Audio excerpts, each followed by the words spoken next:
ஐயோ கார்த்திக் மாதிரி நடிக்கிறதுக்கு இன்னைக்கு ஆள் இல்லையேங்க.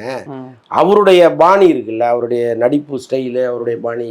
ஒரு காலத்தில் பெண்கள்லாம் அப்படி கிரேஸ், அவ்வளோ பெரிய கிரேஸ் அவர் மேலே. அப்படி வந்து ஃப்ரேமில் என்னாலே எல்லாரும் தின்னுட்டு போயிடுவார் அவர். அப்படி ஒரு நடிப்பு. ஆனால் அவருக்கு பின்னால் இப்படி ஒரு பெரிய மோசமான ஒரு ஆட்டிடியூட்.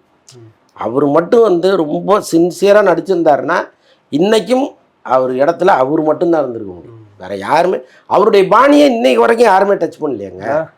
அவர் நடிக்கிற அந்த பாணி இருக்குல்ல, அந்த பாணியை யாரோ ட்ரை பண்ணாங்க. அந்த மாதிரி நம்ம நடிச்சிடணும் அப்படின்னு நினச்சாங்க. தொடவே முடியல, அவர்கிட்டே வர முடியல. அப்படி ஒரு நடிப்பு அவர்கிட்ட. அதேமாதிரி சிங்கிள் டேக் ஆர்டிஸ்ட். நீங்கள் வந்து இப்போ 3 மணிக்கு வந்து 10 டேக் எடுக்கிற ஆள்லாம் கிடையாது. டைலாக் படித்தாரா, நின்னாரா, அடித்து தள்ளிட்டு போயிட்டே இருப்பார். ஸோ அந்த மாதிரி ஒரு அசாத்திய திறமை அவருக்கு. எல்லாமே ஓகே. ஆனால் எங்கேயோ வந்து அவருக்கு ஒரு இந்த மாதிரி ஒரு பெரிய பிரச்சனை. அது வந்து அந்த பிரச்சனையால் அவர் ஆட்கொள்ளப்பட்டார், அவ்வளோதான்.